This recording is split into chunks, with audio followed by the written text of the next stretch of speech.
I'm Darren Hagen, here to bring you a story about the Metro 10 Conference, which was kind of an experimental conference created by CHSA, but it looks like it's here to stay.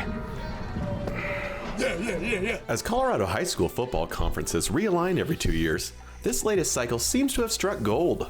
Not only with some classic conferences, such as the Centennial and Front Range returning to the fold, but also with a new sort of experimental conference called the Metro 10. Well, the Metro 10 Conference was created 3 years ago, and it was something I was involved with because at the time we saw a big gap between basically your top 10 teams that were consistently in the playoffs and teams that were struggling. And when I say a 5A struggling team, I'm talking about keeping participation numbers. And what could CHSA do to still have a 5A classification and grow participation numbers? Yeah, I love it. I mean, when we can take a program from 45 guys to 81, 85 guys, you know, it's been great. It's leveled the playing field a little bit. The teams within the Metro 10 are enjoying themselves in this league, and it has helped increase the numbers of football players in each school, as well as building confidence in their respective programs.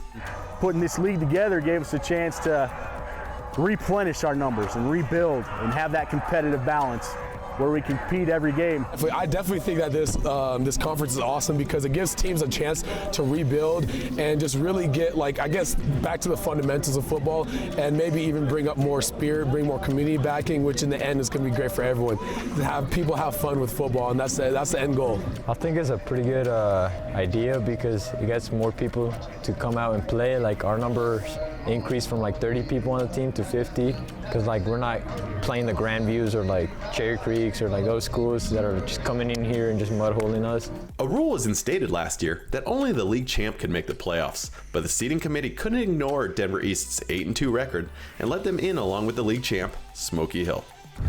We're a way better team than we were a year ago at this time. It's not even close. And that was the goal, was the improvement.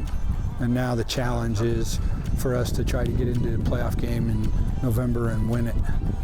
And I think our kids actually can kind of feel and sense a little bit that they're way, way, way ahead of where they were a year ago at this time. With the league being such a positive experience, the Metro 10 is here to stay and will even expand to a 12-team league next season, split into a North and South, similar to the Pac-12 alignment.